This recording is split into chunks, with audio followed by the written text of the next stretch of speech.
Hello बच्चों, कैसे हैं। आ गए हम नीट क्रैश कोर्स में डे 2 में। और हमारा टॉपिक चल रहा था एटॉमिक स्ट्रक्चर।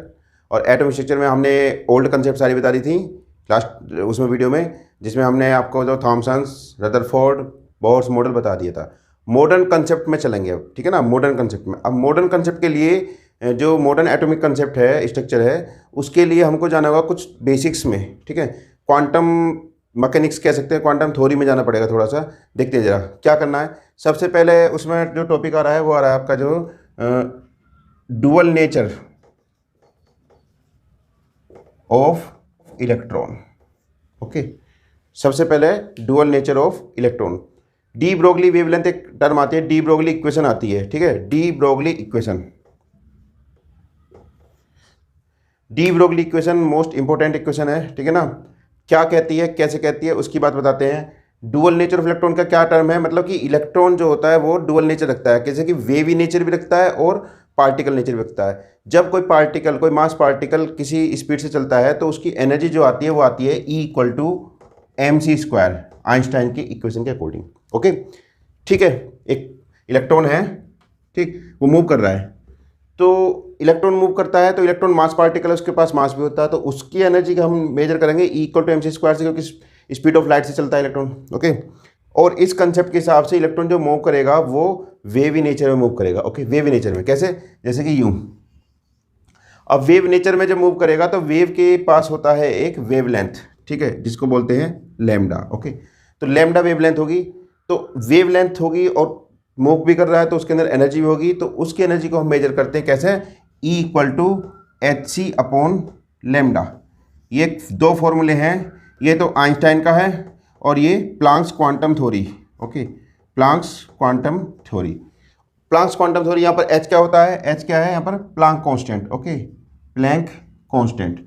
ये दो इक्वेशंस हमारे पास में हैं और इन दोनों इक्वेशंस को मर्ज करेंगे, मिलाएंगे, तब जाके बनेगी डी ब्रोगली इक्वेशन। कैसे बनती है जरा देखते हैं। देखो, इलेक्ट्रॉन मास पार्टिकल होने के साथ साथ क्या होगा, वेवी नेचर भी रखेगा। जैसे कि एटम है, हम मैं थोड़ा सा एक डायग्राम बनाता हूँ। सपोज करो न्यूक्लियस है और ये सेल थी, ठीक है। तो इलेक्ट्रॉन जो मूव करेगा इसमें वो कैसे करेगा, वो यूं करेगा ऐसे करके, ठीक है। मतलब एनर्जी भी रहेगी और यहाँ पर क्या होगी, वेवलेंथ भी रहेगी लैम्डा, ठीक है, इस तरीके से। तो वेवी नेचर भी है और मास पार्टिकल की वजह से उसकी एनर्जी होती है। दोनों को इक्वेशन को मिला देते हैं तो जो कि है तो इलेक्ट्रॉन की, बात तो इलेक्ट्रॉन की कर रहे हैं, तो दोनों एनर्जी सेम हो जाएंगी, ठीक है। तो हम ऐसे कह सकते हैं E=hc/λ=mc², ठीक है। यहाँ से इक्वेशन सोल्व करेंगे, यहाँ से C से C कट जाएगा तो ये बच जाएगा H/λ=mc। ओके, और यहाँ से लैम्डा इधर कर देते हैं तो लैम्डा इक्वल टू हो जाएगा H/mc। ओके, ठीक है। C4 क्या है, स्पीड ऑफ लाइट है। C चेंज हो सकता है V से, वेलोसिटी ऑफ पार्टिकल, अगर हम कोई और पार्टिकल इसकी तरह मतलब इमेजिन कर रहे हैं, ठीक है ना। तो यहाँ पर C की जगह V भी कर सकते हैं। तो लैम्डा इक्वल टू हो जाएगा फॉर ऑर्डिनरी पार्टिकल के लिए M और V, ठीक है। कब, जबकि वो स्पीड ऑफ लाइट से ना चल के किसी और वेलोसिटी चलता है तो हम V लगा देंगे, ठीक है, यहाँ पर। और H और M क्या है, मास, मास ऑफ इलेक्ट्रॉन कह सकते हो, ठीक है ना। सो ये जो वेवलेंथ आई है हमारे पास में, ये वाली वेवलेंथ, इसी बोलते हैं de Broglie wavelength, de Broglie wavelength. Okay, ठीक है। H प्लांक कांस्टेंट है, M मास ऑफ इलेक्ट्रॉन अगर इलेक्ट्रॉन की बात कर रहे हैं, V velocity, C speed of light. Okay, C क्या है, speed of light, 3 × 10⁸, okay, metre पर सेकेंड, ये इसकी स्पीड होगी। इस तरीके से हम क्या है, वेवलेंथ निकाल सकते हैं। और वेवलेंथ जो निकल जाएगी, ठीक है। न्यूमेरिकल की बात करता हूँ तो न्यूमेरिकल में क्या करेंगे, वो कई बार वेवलेंथ पूछ लेता है, कई बार मास पूछ लेता है, कई बार वेलोसिटी पूछ लेता है, ठीक है। तो हम इस इक्वेशन में आपका जो इलेक्ट्रॉन की वेलोसिटी है, मास है, या फिर उसकी वेवलेंथ हम मेजर कर सकते हैं। ओके, ठीक है। तो ये था डी ब्रोगली इक्वेशन। दूसरी कंसेप्ट आती है, इसके हिसाब से तो हमको पता चल गया कि भाई इलेक्ट्रॉन मूव करता है वेवी नेचर में, ठीक है। दूसरी कंसेप्ट आती है हाइजेनबर्ग अनसर्टेनिटी प्रिंसिपल, ठीक है। तो मैं थोड़ा बता देता हूँ, फिर देखते हैं, ठीक। So next principle is Heisenberg uncertainty principle. ये मॉडर्न कंसेप्ट के लिए काफ़ी ज़्यादा इंपॉर्टेंट है, ठीक है ना। न्यूमेरिकल्स भी आ जाते हैं। क्या कहता है हाइजेनबर्ग अनसर्टेनिटी प्रिंसिपल, वो ये कहता है कि जब इलेक्ट्रॉन वेवी नेचर में मूव करता है, ठीक है, और इलेक्ट्रॉन की स्पीड कितनी है, 3 × 10⁸, मतलब स्पीड बहुत ज़्यादा है और मूव कर रहा है वेवी नेचर में, ठीक है। तो इसके हिसाब से क्या कि स्पीड को और पोजीशन को हम एक साथ मेजर नहीं कर सकते, नाप नहीं सकते हैं, ठीक है। अगर हम स्पीड नापेंगे तो पोजीशन में गड़बड़ होगी, अगर पोजीशन नापेंगे तो स्पीड में गड़बड़ होगी। इसको आप इस तरीके से समझ सकते हो भाई, सीधी सी बात है, कोई आदमी साइकिल से जा रहा है या बाइक से जा रहा है, कोई बाइक से जा रहा है बंदा, ठीक है, ये बाइक है, ओके, और वो बाइक से भाग रहा है और बाइक चल रही है कितनी पे, आपका जो है कितना 80 kilometre per hour, okay 80 kilometre per hour के हिसाब से, ठीक है, वो आपकी जो है बाइक चल रही है। तो क्या बताओ कि बाइक चलते चलते सपोज करो वो यहाँ से चली है, ठीक है, तो कुछ देर बाद वो यहाँ पहुँच गई, फिर थोड़ी देर बाद पलक झपकी तो वो वहाँ पहुँच गई, आगे बढ़ती रहेगी वो, ठीक है। तो उसका पोजीशन हम यहाँ से लेकर, मतलब जो बेसिक पॉइंट है वहाँ से लेकर हम उसकी डिस्टेंस नहीं नाप सकते जब तक कि वो रुकेगी नहीं, ओके। अगर वो रुकती नहीं है तो हम फीता लेकर, मतलब मीटर लेकर चलते रहेंगे उसके पीछे, वो और आगे बढ़ जाएगा, वो और आगे बढ़ जाएगा, ठीक है। तो हम उसका जो एक्चुअल मेजरमेंट नहीं कर सकते कि वो कितना दूर आ चुका है, ठीक है, कितना दूर आ चुका है। अब मेजरमेंट करने के लिए क्या होगा, भैया रुको रुको रुको, तो हम क्या करेंगे, हमको उसे रोकना पड़ेगा, हाँ भाई रुक जाओ जरा थोड़ा सा, तुम मैं देख लूँ कितनी दूरी आ गए हो। तो वो जब रुक जाएगा तब हम नाप सकते हैं कि मान लिया 5 किलोमीटर आ गया, 6 किलोमीटर आ गया, ठीक है। लेकिन रुकने की वजह से क्या होगा, उसकी स्पीड खत्म हो जाएगी या स्पीड ना के बराबर हो जाएगी। तो एक चीज़ को मेजर करेंगे तो दूसरी नहीं मेजर कर पाएंगे, दूसरी करेंगे तो पहली नहीं हो पाएगी। अगर हम दोनों को मेजर करना चाह रहे हैं तो दोनों में क्या होगी, त्रुटि आएगी, एरर आएगी, ठीक है, या अनसर्टेनिटी आएगी, ओके। अनसर्टेनिटी, अनिश्चितता, ठीक, पोजीशन में अनिश्चितता और इसमें स्पीड में अनिश्चितता या वेलोसिटी में अनिश्चितता आएगी। तो हाइजेनबर्ग साइंटिस्ट जो थे उन्होंने बोल दिया कि भैया अनिश्चितता जो आ रही है भाई, माइनस माइनस कह सकते हो कि अनिश्चितता प्लस अनिश्चितता इक्वल टू घोर अनिश्चितता, ओके। मतलब क्या होगा कि कुछ और ही आ जाएगा, क्या आ जाएगा, जैसे देखो अगर पोजीशन में हम मान लेंगे डेल्टा एक्स पोजीशन में और वेलोसिटी में डेल्टा वी, ठीक है, तो उन्होंने बोल दिया कि दोनों को मल्टीप्लाई कर लो, ठीक है, और उसके साथ मास को मल्टीप्लाई कर लो, तो ये हमेशा कांस्टेंट आता है। मतलब क्या होगा, m into delta we into delta x, okay, ये हमेशा कांस्टेंट आता है। और कांस्टेंट की वैल्यू कितनी होती है, इक्वल टू या मोर देन इक्वल टू बोलेंगे तो ज़्यादा बेटर है, ठीक है, more than equal to NH upon 4 pi, ठीक है। ये हाइजेनबर्ग का अनसर्टेनिटी प्रिंसिपल है कि जो दोनों को मेजर करेंगे तो दोनों में जितनी अनिश्चितता आएगी उनको मल्टीप्लाई करेंगे तो वही कांस्टेंट आता है। यहाँ पर n भी कांस्टेंट है, h 4 पाई सब कुछ कांस्टेंट आएगा, ठीक है ना। इसको हम मॉडिफाई कर सकते हैं क्योंकि देखो m इंटू वी क्या होता है, ये होता है p मतलब मोमेंटम, तो हम ऐसे कर सकते हैं delta p into delta x is more than equal to NH upon 4 pi, okay, ठीक है। सो ये हमारा जो दूसरा फॉर्मूला हो गया हाइजेनबर्ग का, और ये मोस्ट इंपॉर्टेंट फॉर्मूला न्यूमेरिकल करने के लिए बहुत ज़्यादा इंपॉर्टेंट है। n क्या है, number of cell, n number of cell बोल सकते हैं इलेक्ट्रॉन के रिलेटिव में, ठीक है ना, तो मोस्टली 1 हो जाता है जैसा क्वेश्चन होगा उसके हिसाब से। और h प्लांक कांस्टेंट, और यहाँ p क्या है, what is p, this is the momentum, ठीक है, मोमेंटम, चेंज इन मोमेंटम बोलेंगे तो ज़्यादा बढ़िया। और ये क्या, चेंज इन पोजिशन या अनसर्टेनिटी, वैसे बेटर तो चेंज की जगह हम बोलेंगे uncertainty in momentum, okay, uncertainty in position, दोनों को मल्टीप्लाई कर लो तो आपका जो ये नेट आ जाता है, ठीक है। अब इस चीज़ को हम यहाँ कैसे समझेंगे, देखो जरा इसमें ध्यान में, इसलिए ये वाला डायग्राम नहीं बिठाना था मैंने ना। यहाँ पे यही है कि इलेक्ट्रॉन यहाँ था सपोज करो, ठीक है, अब आपने न्यूक्लियस से उसकी डिस्टेंस ये मानी है, ठीक है, पता चला आप जो मीटर लेके चले, नापने चले, इतने में इलेक्ट्रॉन चक्कर काट के यहाँ पहुँच गया यहाँ पर, ठीक है, तो आपने फिर वहाँ के लिए नापा, मेजर किया, पता चला इलेक्ट्रॉन उतनी टाइम में यहाँ पहुँच गया, इलेक्ट्रॉन उतने टाइम में फिर यहाँ पहुँच गया, ठीक है। तो बारी बारी से क्या होगा, इलेक्ट्रॉन आगे बढ़ता चाह रहा है, आप उसके पीछे फीता लेके घूम रहे हो, ठीक है ना, और आप उसको एक्चुअल मेजरमेंट उसका नहीं हो रहा है, वो भागे जा रहा है, ठीक है। तो ये चीज़ है, अगर आपने कहा भैया हमें तो काम करके देना तो नापना, तो भैया क्या करोगे आप, उल्टा सीधा नाप के दे दोगे, लो ये रहा, ठीक है, ये एरर आ गई, ये एरर आ गई, दोनों को गुणा कर लो भैया, मल्टीप्लाई कर लो, ठीक है ना, ये एरर गुणा करके कॉन्स्टेंट आ गया, ठीक है। तो ये था हाइजेनबर्ग अनसर्टेनिटी प्रिंसिपल। ये दोनों प्रिंसिपल ही जो है मॉडर्न कंसेप्ट को बताते हैं, ठीक है। इसी से आगे चीज़ क्लियर होती है क्या कि ऑर्बिटल कंसेप्ट, ठीक है। अब हम चलेंगे ऑर्बिटल कंसेप्ट की तरफ को, ओके।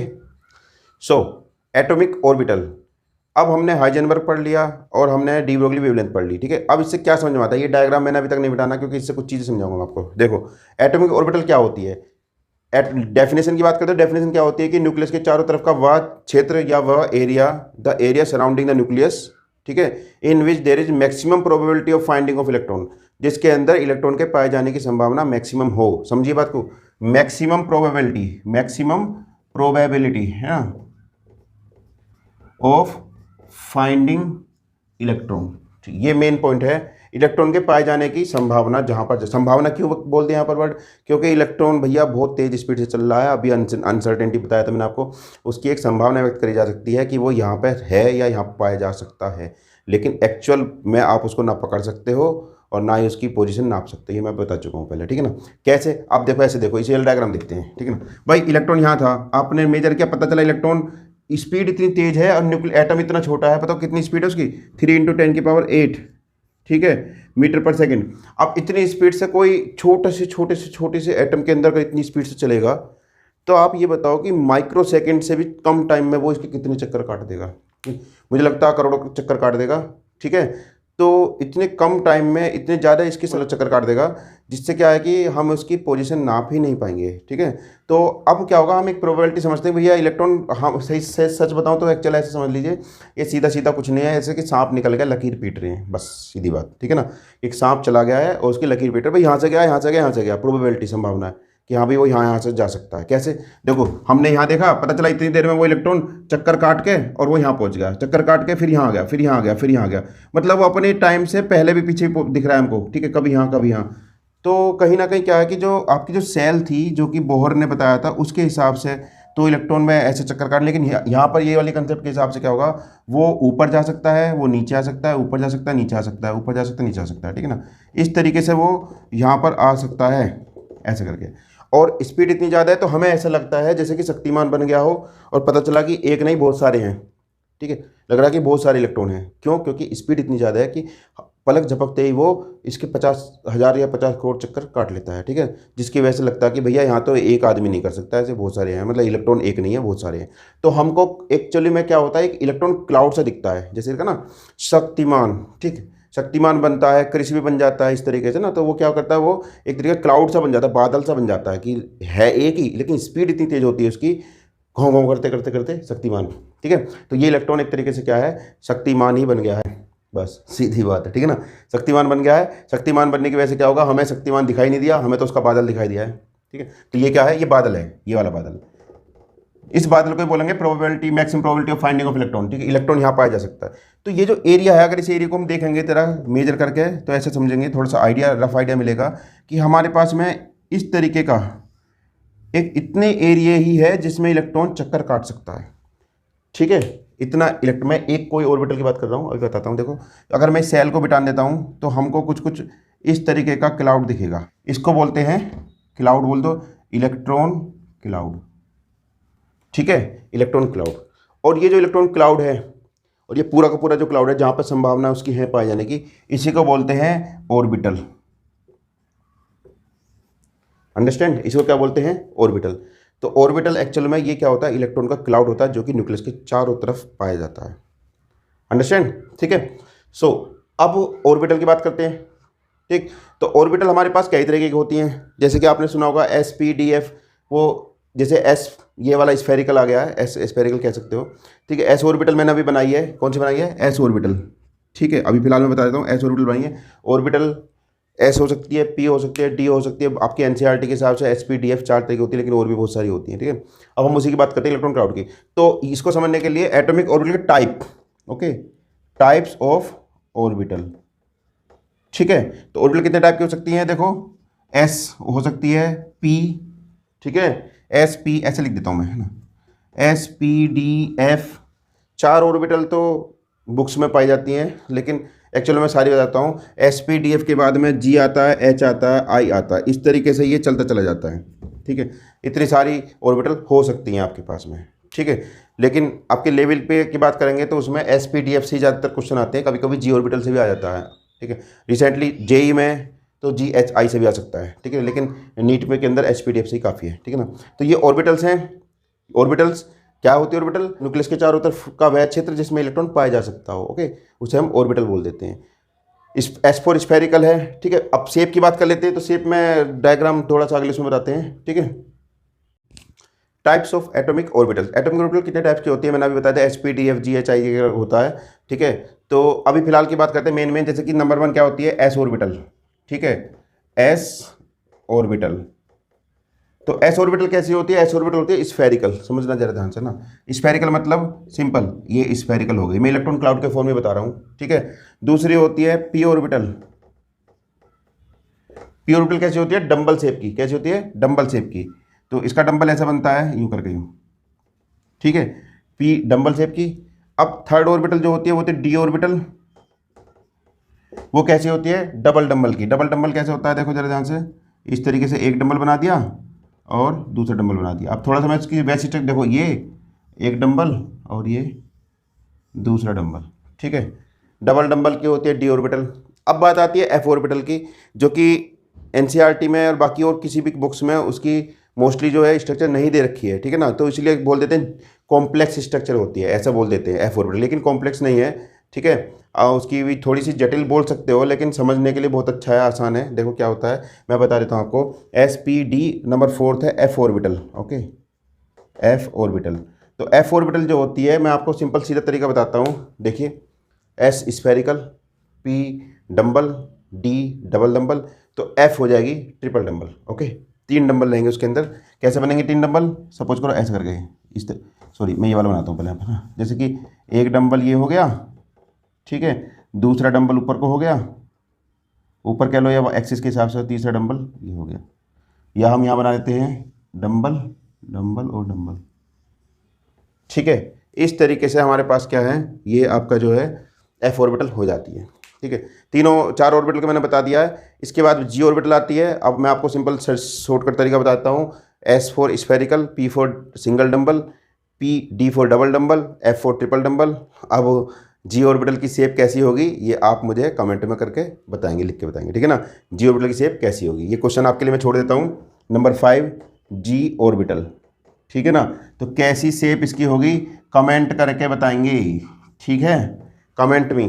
ये वाला जी ऑर्बिटल की शेप कैसी होगी, जनरल शेप पूछ रहा हूँ, वैसे उसके टाइप हो जाते हैं। अब इनके भी फर्दर टाइप्स हैं, ठीक है। जैसे एस ऑर्बिटल सिंगल टाइप की होती है, एक टाइप की, ठीक है। अब आपका पी ऑर्बिटल होती है, वो 3 प्रकार की होती है, 3 टाइप्स की होती है।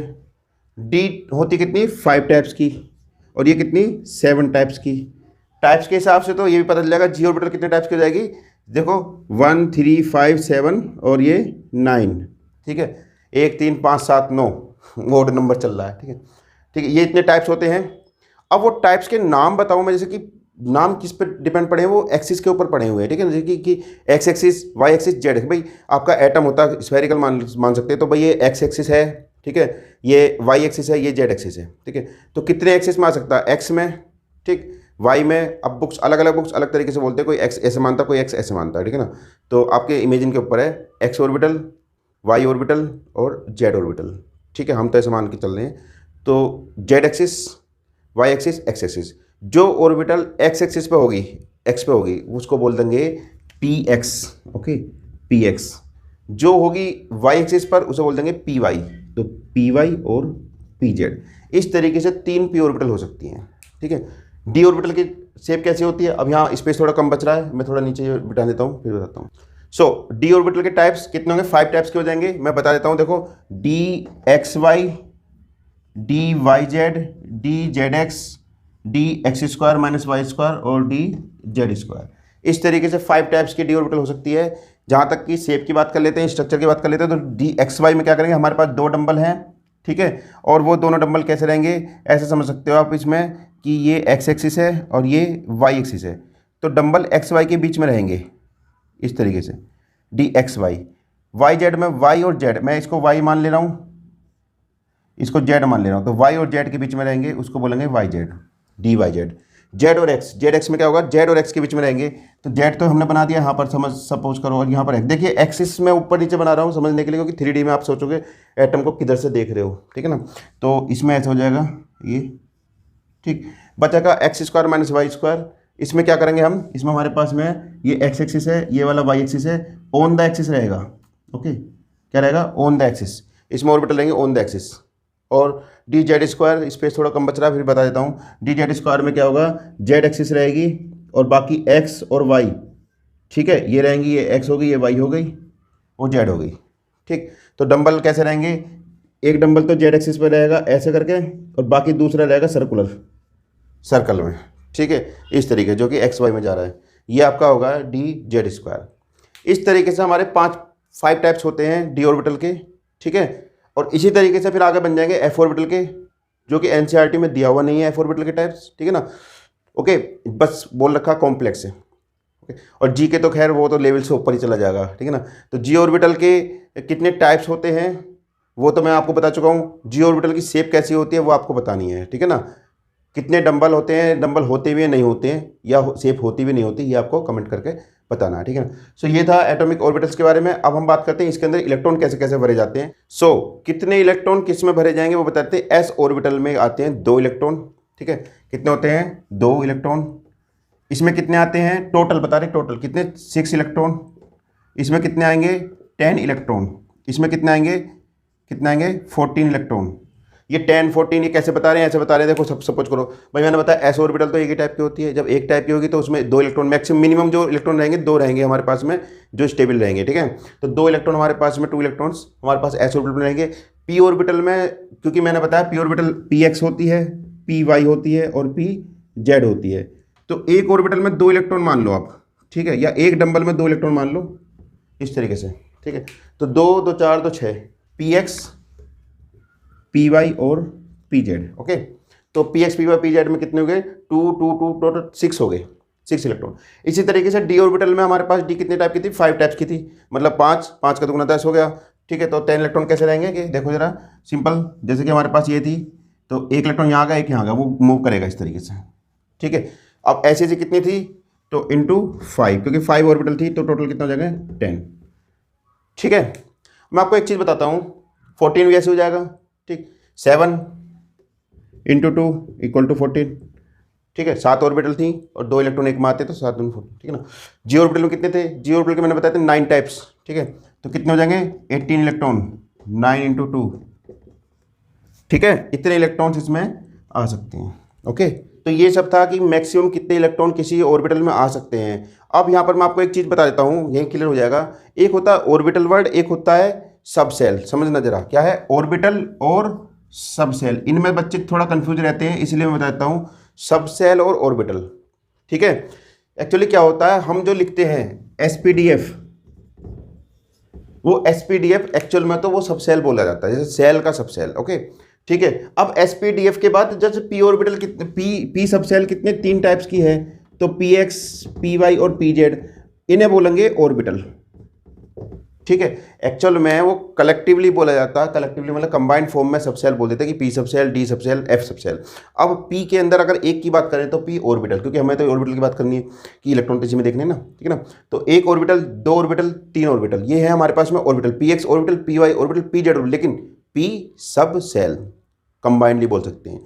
ठीक है, कलेक्टिवली कई बार हम इसको पी ऑर्बिटल बोल देते हैं, पी सब सेल बोल देते हैं, लेकिन दोनों में थोड़ा अंतर है, ये अंतर आपको पता होना चाहिए। ठीक है, सेल, सब सेल, ऑर्बिटल। ओके, क्या होती है, सेल ऐसा होता है, सेल, सब सेल और ऑर्बिटल। जब हम एटम को देखेंगे तो एटम में तो हमको सब सेल नाम की चीज़ दिखेगी नहीं, क्योंकि हमें तो उसमें एक्स वाई जेड में दिखेगा ना, तो इसीलिए हम डायरेक्ट ऑर्बिटल ही बोल लेते हैं, इसीलिए ऑर्बिटल ज़्यादा बेटर टर्म लगती है। ठीक है ना, सब सेल तो कलेक्टिवली बोला जाता है। ओके, सो ये था पूरा एटॉमिक ऑर्बिटल के बारे में मैंने बता दिया है। ठीक है, एक क्वेश्चन आपको दे दिया, जी ऑर्बिटल की शेप कैसी होती है वो बताएंगे। इसके बाद में जो हमारा जो टॉपिक आता है वो आता है ऑफ बाउच प्रिंसिपल। ठीक है, उसको चलते हैं, इलेक्ट्रॉन भरने के तरीके।